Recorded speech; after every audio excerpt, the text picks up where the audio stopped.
Okay. Okay. Good morning. I'm Thomas Musner from Demo Center. Today we are going to have a presentation on creating social innovation together, and we are going to find how to work efficiently with stakeholders. Today we will speak together with Claudio Calvaresi, an external senior expert at Avanzi, and Ilse Marschalek, a senior researcher at the Center of Social Innovation in Vienna.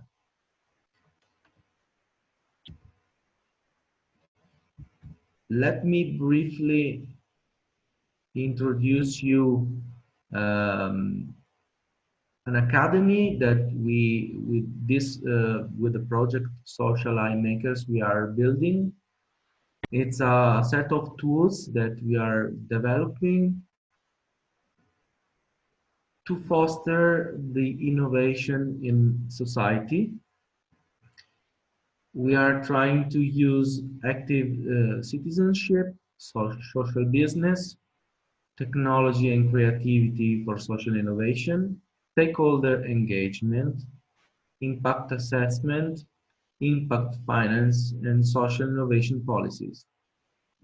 These webinars organized by the project are thought to engage stakeholders and give them a set of information in order to make them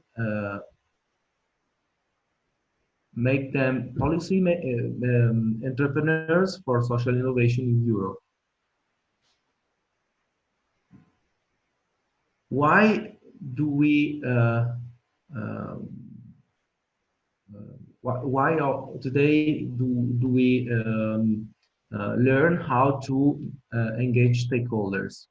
Because stakeholder engagement is one part of social innovation, and it helps to collect some new ideas and share as much as possible ideas to build new innovation in Europe. Civic engagement is an engine for urban regeneration and city making. So today we will speak, as I said before, with Claudio Calvaresi. He is an expert on urban regeneration, urban planning, and civic engagement. And Ilse Marschalek. It's an experienced researcher of the Center for Social Innovation in Vienna, expert in participatory methods in innovation and in engagement of stakeholders from heterogeneous backgrounds. Please, Claudio, you can start with your presentation. Okay, good afternoon. Good afternoon. My presentation I will try to present some hypotheses, some elements concerning a brief history of what public participation is for public policies, presenting an hypothesis of this brief history concerning the different stages of public participation for public policies, and arriving at the current years, in which my hypothesis is that public participation right now is more for social innovation and for direct involvement of citizens and the public at large in making public policies, not just to produce advices and knowledge for public policies. The next slide, please. Okay, so we could say that during the 80s was the phase of the urban social movements with a strong request from, according to a bottom-up approach, in order to change public policies and to affirm a sort of right to the cities. Next slide. During the 80s, we found the emergence of NIMBY syndrome movements, very different from the previous phase, and then after we will see the different elements of these different phases. During the 90s, the next slide, we assisted to a new kind of participation, of public participation, particularly for urban planning, for urban policies, in terms of how to arrange public participation and to involve citizens in order to improve the effectiveness of public decision for planning. During for the next slide, yes, at the beginning of the next century, we could detect a new phase of public participation in terms of community activation, in which the citizens started to express a sort of public, direct engagement in producing public goods. And we could say that at the end, in these years, the next slide that we can call the social innovation, we could detect a different situation in which citizens are directly produce public goods and directly produce public policies. Now we will see these different stages, starting from the next slide, trying to see the different elements of this of each of these phases. I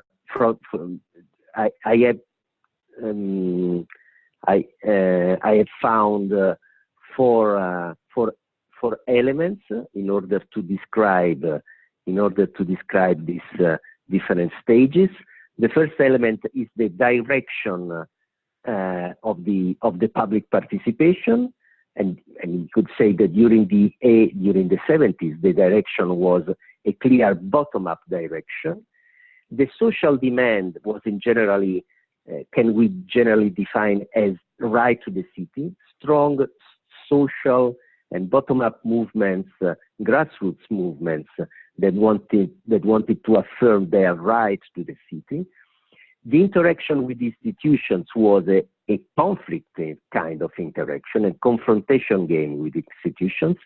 And the key themes in that period, the key theme was in terms of how to manage and to treat with this kind of movements was from the side of the urban planning for example, was the idea of to manage a sort of advocacy planning. Next slide. During the 80s, the situation changed completely. The direction is always a bottom-up direction, but the social demand now is not too oriented, that does not address a problem of affirming social rights, but is more oriented toward the willingness to block disagreed decisions. Is the NIMBY syndrome is the emerging. This phase corresponds to the emerging of NIMBY syndrome movements, and the interaction with the institution is can be described as a sort of distrust toward the institutions. And the key themes from this period emerge. The key theme that is emerging is the consensus building. And the emergence of consensus building approach in public policy. In the next slide, we could see which are the main elements of the phase of the that we could describe as the phase of the during the 90s, in which the public participation arrives in the public policy in terms of how to improve the effectiveness, and even the legitimacy of public policies. So the direction is more a top-down approach. In this period is more the institutions and the public administration that want to create and to manage the public participation in order to improve the effectiveness of their policies. The social demand must be formed, does not exist. The social demand is natural in terms of values, in terms of identities, and the interaction with the institution from the side of public participation is to support public policies. The key theme in this period is how to facilitate group processes. Is the period in which the topic of facilitation, mediation for public participation emerged. In the next slide, we see the situation during at the beginning of this century, we could say, in which the direction is more horizontal, it's not top-down, or I think that it's difficult to describe it in terms of top-down or bottom-up. It's more in horizontal direction. Is the social demand is a demand in terms of acting directly to make and to affirm the presence of society in the public policies. The key theme is the presence of active citizenship, and the interaction with with the institution is an interaction characterized by disintermediation. The new social subjects, new reflective forms of society want to affirm their power to be engaged directly in public policies. In the next slide, we could see the elements of the current situation, in which the direction is always horizontal. The social demand is for producing public policies directly from the civil society. The form of interaction with the institution is toward agonism. Is a sort of not even confrontation or conflict, but a sort of battle, is a sort of struggle between civil society and public policies in order to create better public policies for the cities, for example, for urban policies. And the key theme in this period is more civic entrepreneurship, more than just social activation. The key topic here is how to produce even new enterprises, not social enterprises, for example, social making, and that is the name of our project, for producing the public goods. Okay, the next slide represents the whole situation, the whole elements of the different phases. Next one, just for introducing the second part of my presentation. If I have more, I think no more than 5 minutes. Just some statements concerning the main characteristics of this phase, in which I've tried to extract some statements that, in my view, can describe the main feature of this current situation. The first one is that the point is that the most interesting social innovations are a combination of something that is difficult to describe just in terms of markets, services, and generally they produce approaches or are based on approaches that do not belong to a specific sector. It's difficult to say what is market, what is society, what is public administration, are often a sort of bundle of these different, it is a combination of these different sectors. Next slide, please.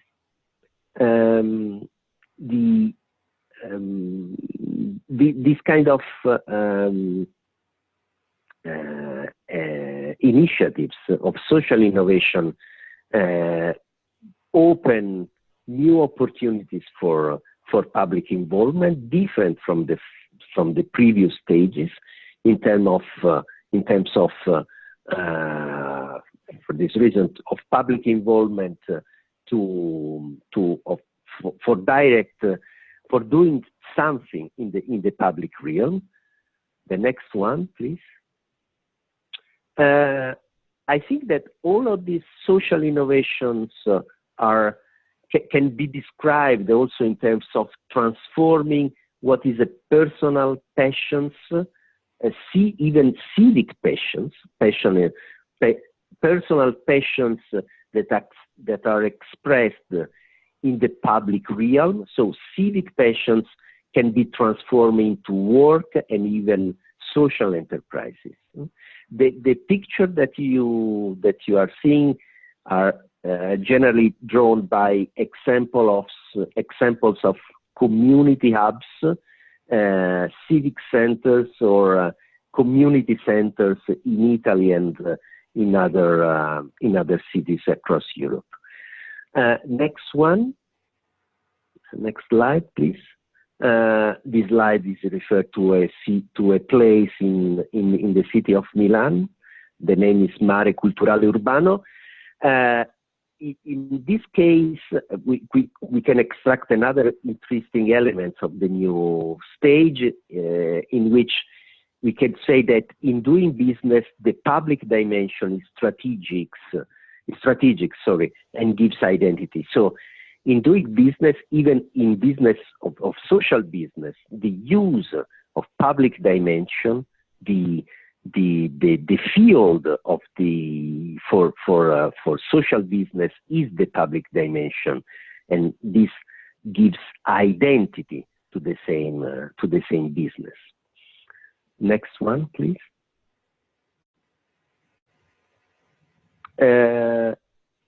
We could say that all these initiatives are initiatives in which making is a sort of making, reusing and recycling past materials, past examples that can be reframed and reused for new purposes. Next one.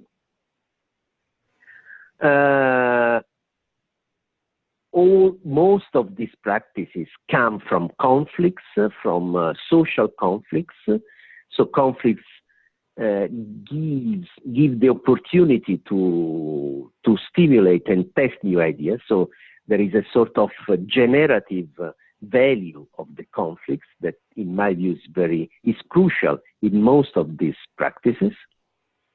Next one. Okay, here the text is not completely, cannot completely seen, but here the point is that legal forms of these social innovations can vary from a broad range, from informal groups to local association, foundation, cooperatives, social enterprises. In this sense, the legal forms of these social innovations can be very different. Next slide, please. An important point, in my view, is that the actors involved in these practices learn and innovate through making and interacting. I mean, in this sense, the same project, the same initiatives are not the outcome of an analysis, of a previous analysis, but very often people are engaged in initiatives, in social innovations through which they learn through interaction and making together. And the final slide is concerning, the slide was taken in Amsterdam during the City Makers Summit, in which I think was very evident during the City Making Summit in May 2016, as you can see. I think was the first summit of the city makers across Europe, in which the summit was held in Amsterdam, alongside the conference of the prime ministers for the signature of the urban agenda for the European Union.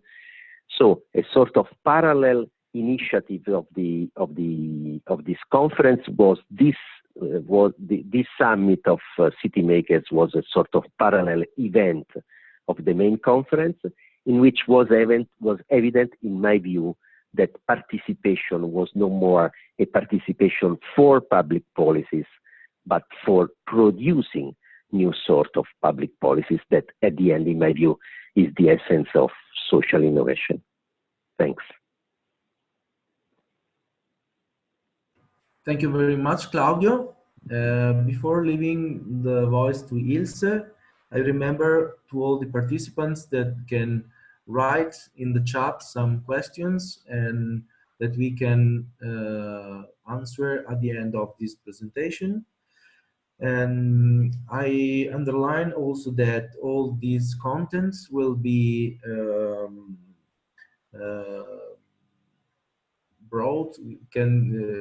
will be uploaded in the Skyrocket platform that will be active in the beginning of the next year. Thank you. Please, Ilse. Okay, thank you. Good afternoon. Well, yes, I think what I'm going to talk about fits nicely to all these things said by Claudio, because the whole process and character of participation has changed over time. And so we now have new opportunities for involvement of different stakeholders, and we have a new relation of science and society changing over the time.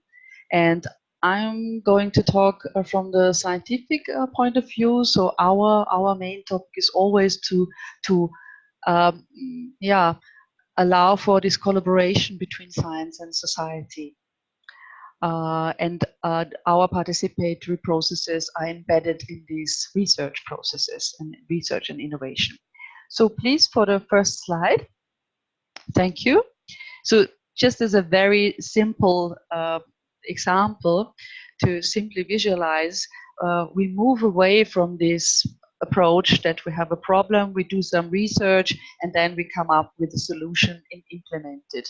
But these days, the approach should be different. Please, next slide. That the practical side is always involved from the very beginning. So we have we have all these stakeholders and all persons and actors involved who are also responsible for the implementation from the very beginning in this collaborative process. So this should be the difference. And if you go on to the next slide, okay. These days we have now complex societal challenges to face. So research and innovation has to address these, and then we know now, or we understand now, that not research alone, innovators alone, or policymakers alone could address these solutions. So there's also new terminology now coming up that allow all these different actors and stakeholders to be involved in the processes. So when you read now about open innovation coming from the European Commission, when you read about social labs, about living labs, I mean, the terminology varies, but still, of course, they have many things in common. And I brought you some quotes here. For example, the interaction of different stakeholders or a multi-stakeholder partnership, or we talk about the quadruple helix model, which also means that we have more stakeholders involved, and an active involvement of these stakeholders. And when those people come together, they should also co-create something, so something which has not been there before. So that will be a collaborative co-creation process which builds something new, and also in a real world context. So it's not theoretical, we are talking here, but a real world context, so that when you remember the first slide, so that the problem where all this evolves is integrated in this collaborative, solution oriented activity. And all together, all stakeholders involved undergo this process of social learning. And that's also this innovation coming out, so that we, from the problem over the co-creation and ideas, come up to something new, this social innovation, a learning for us all. I'm going to talk about social labs in detail. So there's the book from Hassan Said. He wrote about the social lab revolution, and here he highlights this very specific moment of experimenting instead of planning. So not sitting and thinking and planning, but really undergo experiments of which we can learn. So he really argues for this doing rather than planning, and thereby really apply experiments. So you have this terminology also in other realms, like prototyping, for example, or collaborative projects. So we really talk about projects, or for example, in my case, the project I'm going to talk about, we talk about pilot activities, we talk about real life experiments, or when you remember the approach like 20 years ago from transdisciplinary research already, they were talking about in Wertsetzung, really to put something in value, that you make something real which remains in the community, like Claudia showed before, that we have here really things remaining. So what is now a social lab? What are the characteristics? It's the next slide, please. So social labs are social, experimental, and systemic. Why? Because they bring together different stakeholders representing different systems and different social systems as well. They offer a dialogic process, and they combine not only knowledge but also a creative potential. So from all actors involved, and not the one bringing their theoretical knowledge and the others can do the practical stuff, but they do it together, they combine it. So they experiment with innovative solutions, really solutions that have not been here before. And as they are not only addressing symptoms, but really the rooted problems, because affected actors knows best about the rooted problems. And then they can also test already their ideas by doing concrete actions. And we talk about a lab because there is a continuous process of reflection and learning ongoing in a lab. So coming back to our project is the New Horizon project, and Horizon 2020 is the title of the current research European-wide program. It's a huge program, and our project, it's only one small project in this program, and New Horizon integrates these three letters RRI. We talk about responsible research and innovation, because as I said before, addressing these complex societal challenges, the European Commission within this current research program is willing to integrate a so-called responsible approach, telling that we have to integrate these stakeholders, we have to address these societal problems, and that's why we implemented this project. And for all these 19 program lines existing in this Horizon 2020 program, we installed a social lab. So we have 19 social labs ongoing, and the set-aside team is conducting 2 of them. So what are now these social labs? They should really provide an appropriate space where people can really meet. We talk about face-to-face meeting and not virtual space, but real space. We form a team. So in our case, for example, we have a social lab on energy issues. We have a social lab on research infrastructures. So we did a comprehensive stakeholder mapping and tried to invite stakeholders from all the different stakeholder groups who have a say in this topic line, who are experts, who are affected, who are an NGO, whatever. So we built a team here. And then we created a process. As I said before, it was not a one-shot experience. It was really a process for more than 1.5 years now. And we also implemented these social experiments that a lab should undergo, and we called them pilots. And of course, we accompanied this all and reflected within learning circles.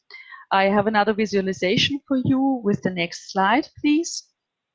Okay, so this should be animated, but however, I can tell you, so what are these main pillars or main components of our lab?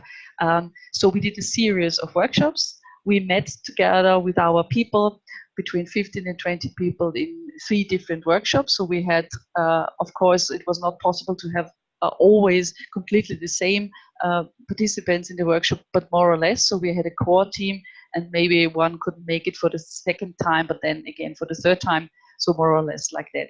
And you can imagine that this is rather difficult for a period of 1.5 years to have the same people again and again meeting for a 2 days workshop. What we also did were these pilots. So really these experiments where we could meet together, reflect on them, evaluate them, adapt them, further develop them, learn from them.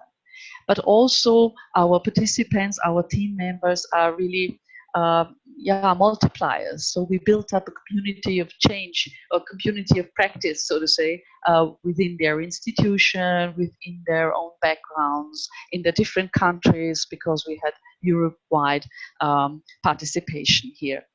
The learning circle was not only within the labs with our lab team, but also between the labs. So we will have, for the 2nd time, a very big event in Vienna where all the teams of the 19 social labs will come together and discuss what they have learned.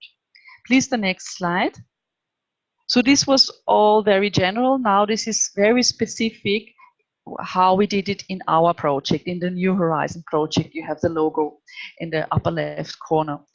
So we wanted to do small experiments in this everyday life and work situations in the framework of our social lab. So in our case for research infrastructures and energies. And we wanted to have dedicated interventions that aim to advance the uptake of RRI, this responsible research in innovation, in this Horizon 2020 huge European-wide research program and beyond, meaning also the new work program. So our pilots really should address how is this responsible research and innovation, how is it already uptaken within the program line, and how could they enhance it, how could they support the further uptake of this responsible research and innovation approach. So that was the main of these pilots. And then please, next slide. We had some framework conditions, so that should be concrete, tangible activities during our lab duration. It's slightly different because we started earlier. We started already in March 2018, but had our last workshop now in November 2019, and still ongoing. So we just extended this period, which is also necessary. So the longer the better. Yeah, we had dedicated budget, 15,000 euros for all pilot ideas. So mostly we had, mainly in all the social labs, there were 3 ideas, also in ours.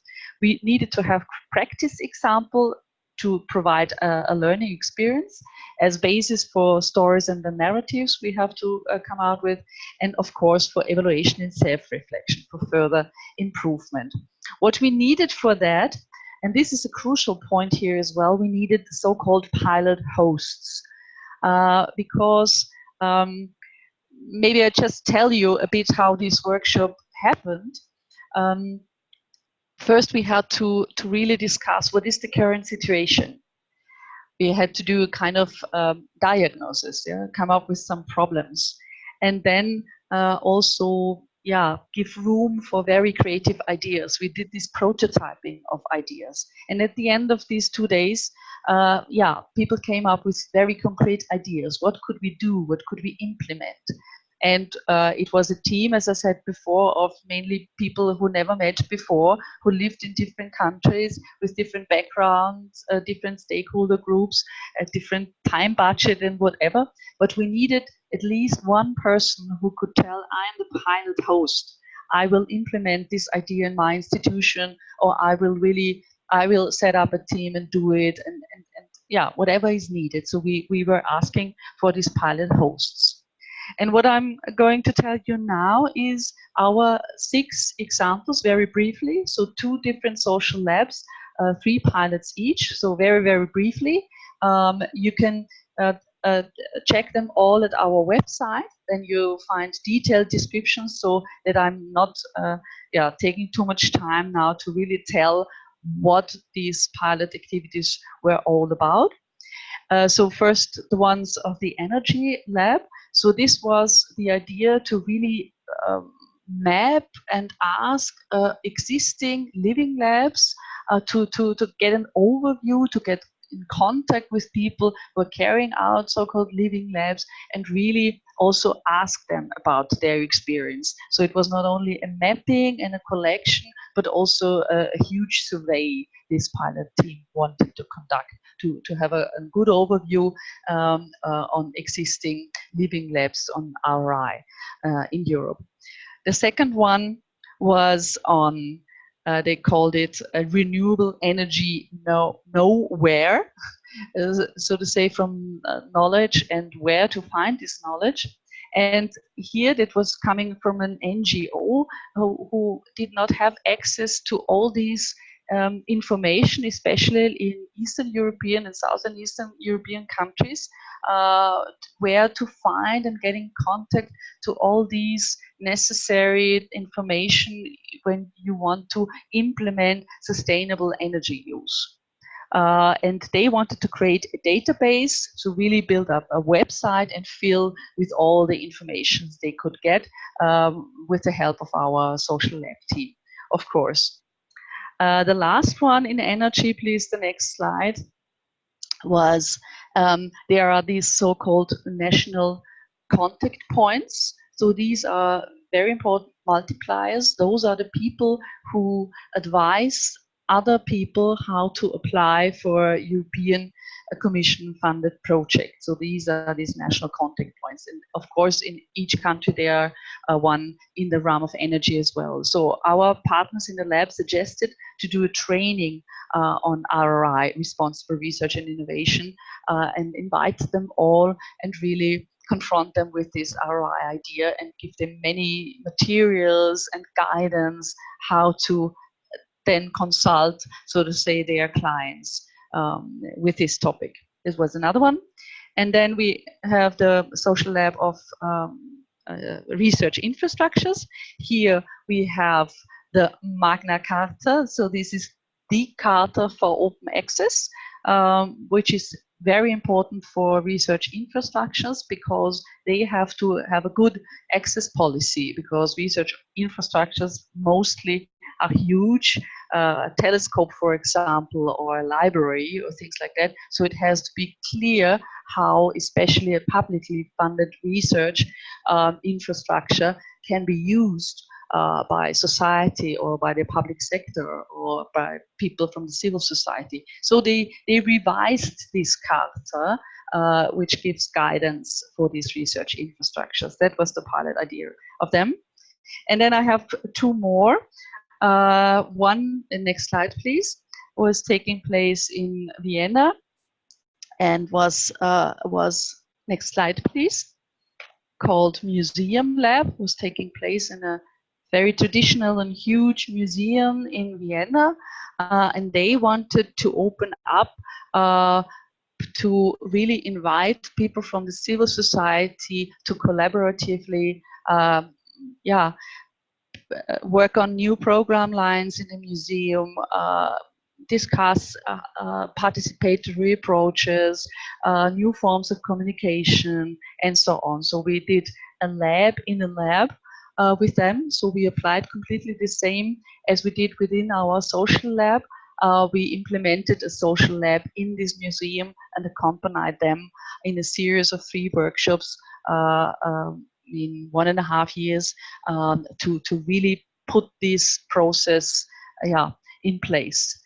That took place in Vienna. And the last one is a university, a technical university in Delft. And our pilot host here wanted to introduce the concept and the idea of RI in her university. And this green village is a huge experimental zone at the Technical University of Delft, where they really work on high-end innovations, which are very relevant for society. But she wanted really to introduce the RI concept to them.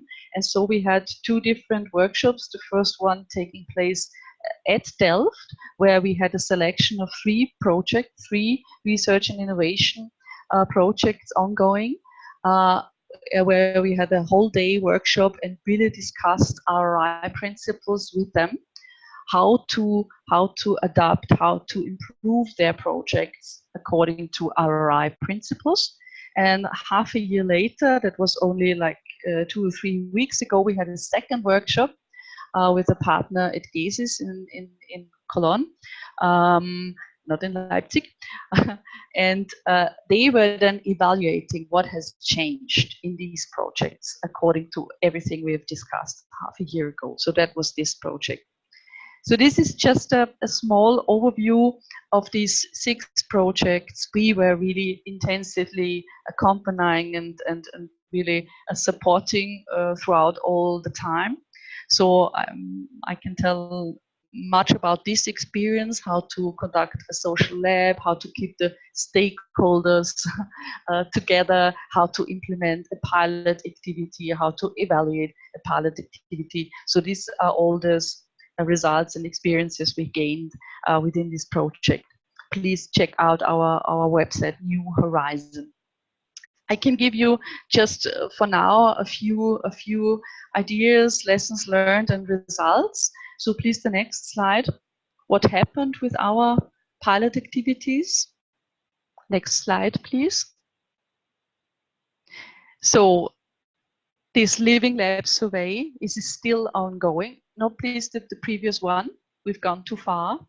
One back, if possible. Yes. So what happened with our Living Lab survey? So this was very difficult also in response rate.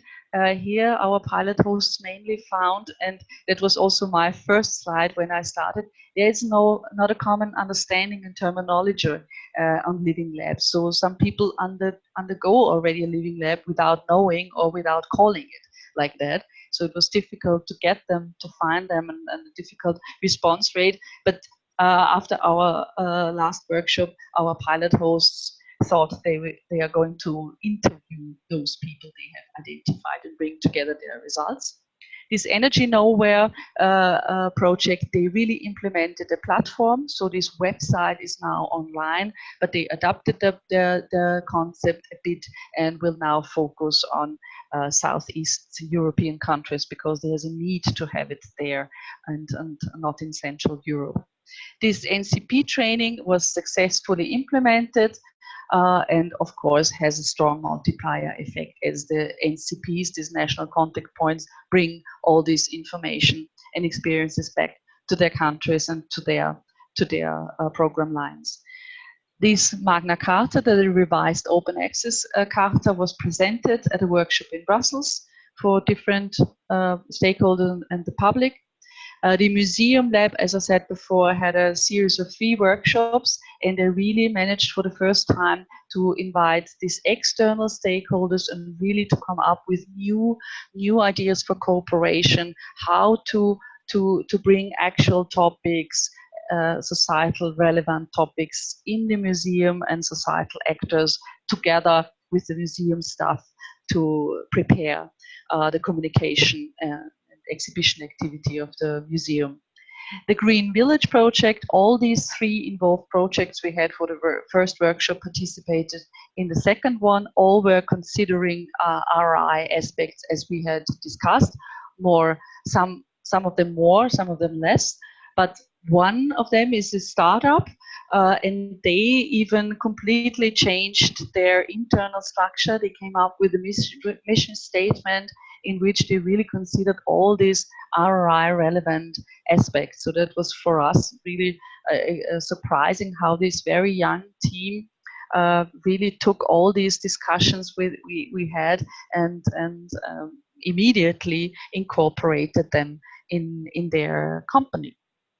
Yeah, maybe just a few lessons learned. Of course, we learned a lot. We really learned how to implement and conduct social labs, which I think is a very appropriate means of really getting so many different people involved and addressing these topics very closely and experimenting with actions and evaluating and discussing and further adapting them. So I think that this idea of social labs is replicable for many different situations and many different stakeholders.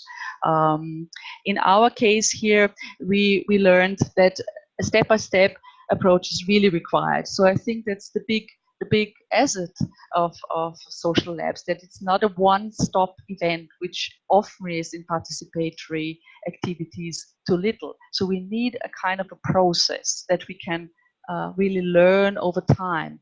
It's also a trust building process. People don't know each other, and we really went out with them.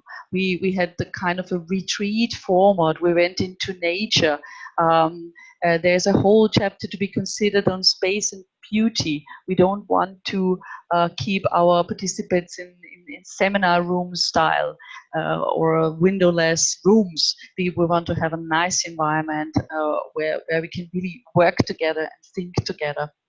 But we also need these pilot hosts. We need to have this agent of change. We see pilot activities who don't have really a person behind with an intrinsic motivation that can be different ones, but it has to have an intrinsic motivation. It doesn't work. Of course, it still needs the support by teams. The more support they got by the teams and also by us as social lab managers, the better and the more fruitful and more successful our pilots could take place. I told you before about this money we had. So it was 15,000 euros per lab. So more or less like 5,000 euros per pilot, which is really not much money, but still it works because it acts like a seeding money. For example, in the museum, so they could pay for all the facilitation and the concepts for the workshop and so now they have this evidence, they have the experience, and they can go to their director and say, let's continue with this series of workshops, and where could we apply? Is there any other funding opportunity where we could apply to continue? So it was really as a seeding money. And last but not least, it's small activities, these pilots, and it needs to get this buy-in of the institutions. We see where we had, like, for example, in the museum or in the Green Village, the Technical University of Delft, when we really have the whole institution buying in for the concepts, then we have this wider embedding in the whole institution or even ecosystem. And that is the guarantee for sustainability of the activities. Yeah, I think time is over now. I put together some literature for you as well, mainly on living labs and social labs. And please also visit our website. The first reports will be published soon. So yeah, if you have any further questions, please go ahead. Thank you. Thank you very much, Ilse. I leave the time for questions. Just I found question for you, and is it, how can you best find pilot hosts for you, Ilse? What we did a 2 days co-creation process, really with prototyping. So we had to come up with pilot ideas already after 2 days. So what we were telling them from the very beginning was, you have to implement it, because mostly it's kind of this wishful thinking. What do you think could be changed? What do you think could be done? But we were asking, what do you want to do? What do you want to implement? Or what are you able to implement it? Because if you have an excellent idea but no time at all in the next 6 months, it doesn't help. So we were telling them, for each idea, we can only vote on ideas if we have one person, at least one person, telling he or she will be the host. So we did this recruitment within the group, but within the pool of ideas, so to say. So no ideas without hosts. Okay, okay. Are there any other questions? Not from the participants. I have Matteo, questions. Yeah. Tommaso, sorry. Can I add just one point? Yes.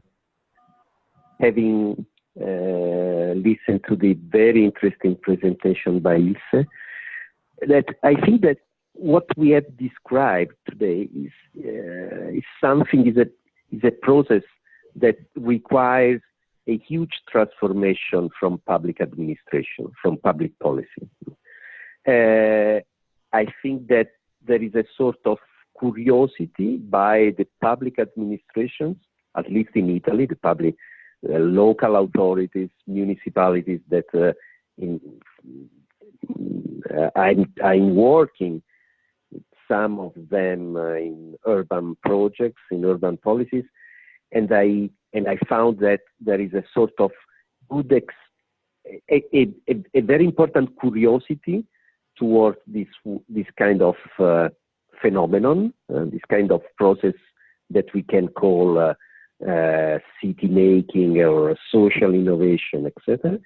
And there are also some interesting experiments from the public administration in terms of trying to capture, to create good and positive environments in order to allow, to give space, to give room for this kind of social experimentation. In other cases, or in most cases, I feel that there is a sort of opposition or difficult to understand where the innovation is and which are the positive outcomes for public policies. I mean, there is a sort of difficult to understand, even from outside, to make understandable to policymakers and to public decision makers the real value and the important opportunities for public policies coming from these kind of experiments.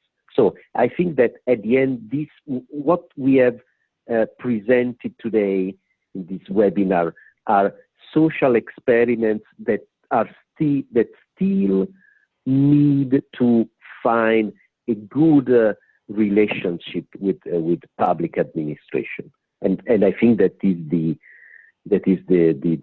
effort. This represents the effort for the next years and for the coming period.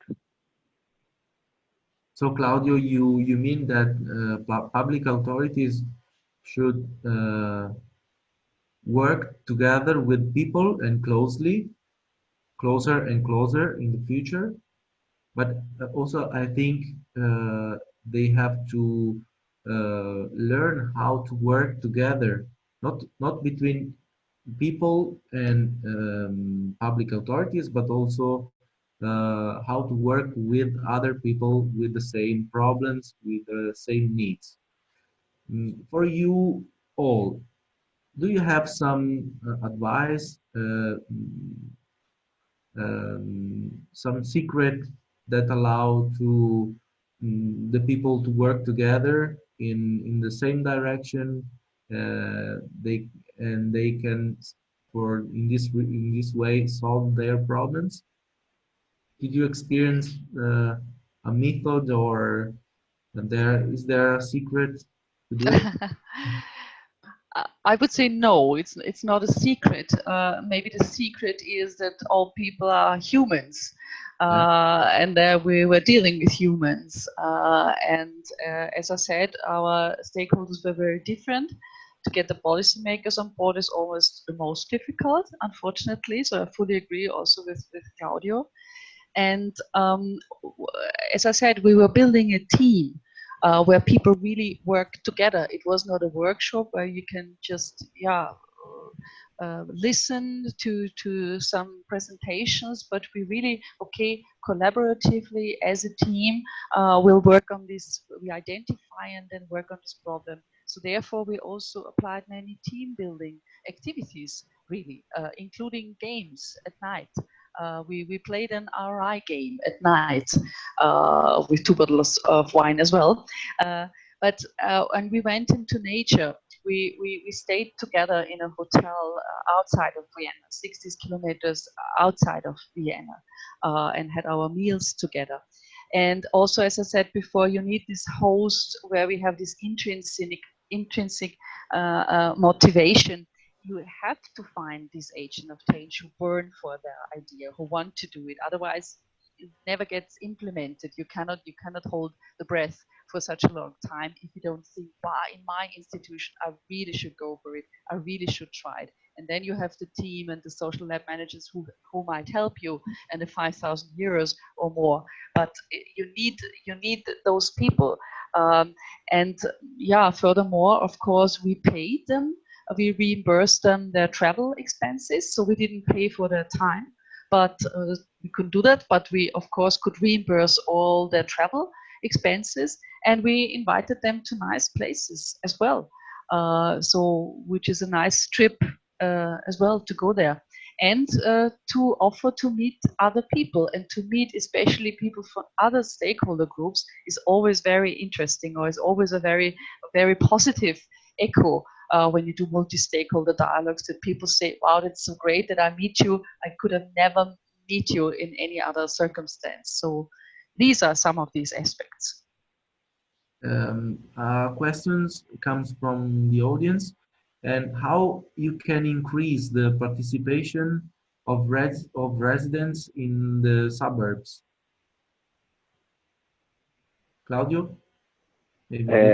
Yes, I think that it clearly it depends from your, when I say your, I mean public administration, public authority, and it depends from your goal, from your objective. If the goal was the opportunity to engage citizens in a process, for example, of regeneration of a suburb, of a difficult neighborhood, if this is the topic, if this is the underlying problem of the question that the audience has posed to us, I think that the answer should be more complicated. But my opinion is that what I have learned in these years is that the most important ingredient, the most important elements is to give trust to people and to give them opportunity to participate and to express their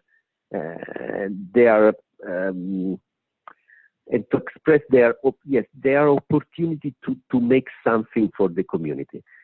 Just a brief example. I'm working right now for a program promoted by Milan municipality in Milan, and in the suburbs, in some deprived neighborhoods in the city.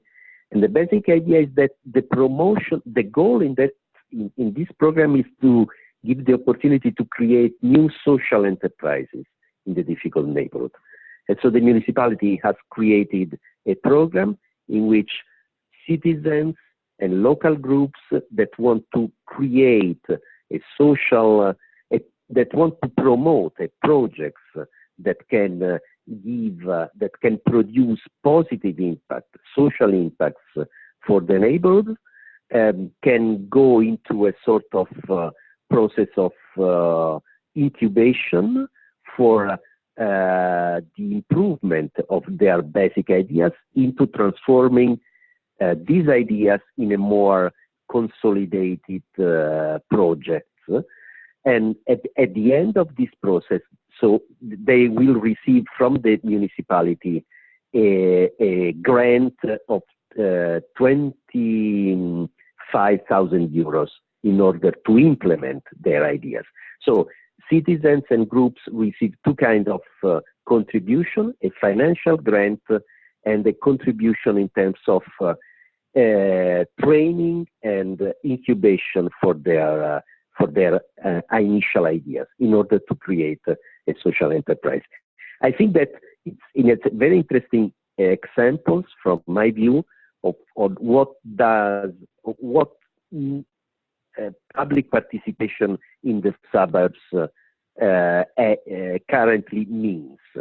It means above all involving and giving opportunity to the people to express their ideas and to implement them.